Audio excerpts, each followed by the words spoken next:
Hi, my name is Nick Sanders, and I'm coming to you from BigProfitsTinyList.com. Today, we're going to be starting on the second module of the Cialdini methods. Now, we're going to be discussing briefly what the principles are. Cialdini has 6 principles. Today, I'm going to be bringing 4 of them to you. I'll be spending a little bit of time on each, and this will give you a better understanding and maybe even some more insight in presenting offers to your customers or potential customers in the future. Okay, so first of all, we're going to start with liking. Liking is one of the principles that Cialdini teaches. People tend to say yes to people they know and like. Okay, there are 3 factors that increase liking that you can hone in on by becoming aware and noticing how you can use liking in your marketing and everyday life. The first is, we like those that like us. Now, these people are the people that wear the same clothes as we do, or listen to the same music, or frequent the same places that we frequent. The second one is the people that like us for whatever reason. And what's even more powerful is when they tell us that they like us. The third one, the people that have a similar goal as us and who participate in a cooperative effort to achieve the same or similar outcome. Now, that is the liking principle. The next one I'm going to be discussing is scarcity. Scarcity. It is better to tell prospects what they stand to gain by moving in the direction, or is it better to mention what your prospects will lose if they do not move into your direction? Think back, if you will. This comes from a story that Cialdini mentions, and he talks about in the 80s. In the 80s, if you will, a company by the name of Coke pulled their original recipe from the shelves and replaced it with a new superior recipe, so they thought. All the advertising described the new Coke. What do you think's transpired? An uprising transpired by loyal Coke drinkers. There was even a coalition formed that created t-shirts, lapel buttons, saying no to the new Coke. They wanted their original Coke because they took it off the market. Loyal Coke drinkers were told they could not have what they always had, even though all the marketing research pointed at the new Coke, the new sweeter Coke, pulled in more on the blind taste tests.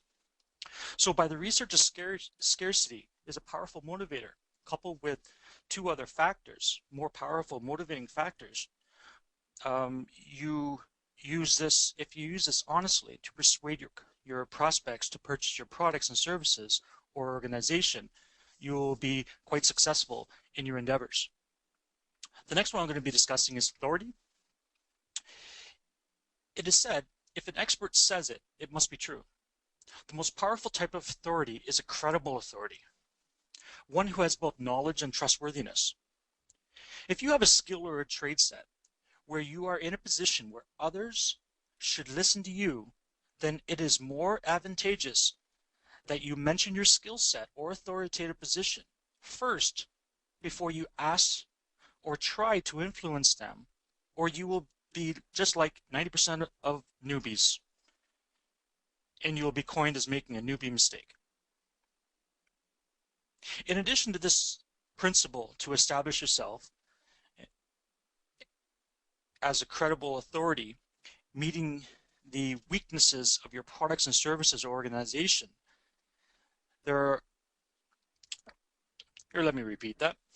In addition to the principles to establish yourself as a credible authority, you must mention your weaknesses in your products and services or organization, and then overpowering the strong point that overshadows the weakness, and this will bring in the credibility and establish you as a trustworthy authority in your field or niche. The next one I'm going to be discussing is commitment and consistency. This is one that I like the most. The principles have that of all the principles that I've mentioned previously.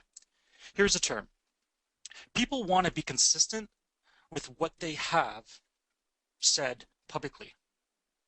If you can influence your customer to publicly announce that they will do something either to one person, organization, group, then there is a higher probability that your customer will follow through with this statement. Now, I am going to be giving you two magic words that brought in so much success in establishing this one point that will probably over 80-90% make your customers respond to you favorably.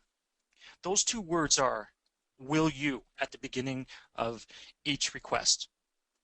Use those two words when you want something, and the probability for that action to be completed will just skyrocket. Because no one likes to look bad. If someone publicly says, "I will do something," either to a group, one person, or to an organization, the probability of them following through on that has just jumped exponentially. Once again, my name is Nick Sanders. I would like to thank you very much for listening to this second module of a 4-module set. You can get more information at bigprofitsttinylist.com. Thank you very much for listening. Have a great day.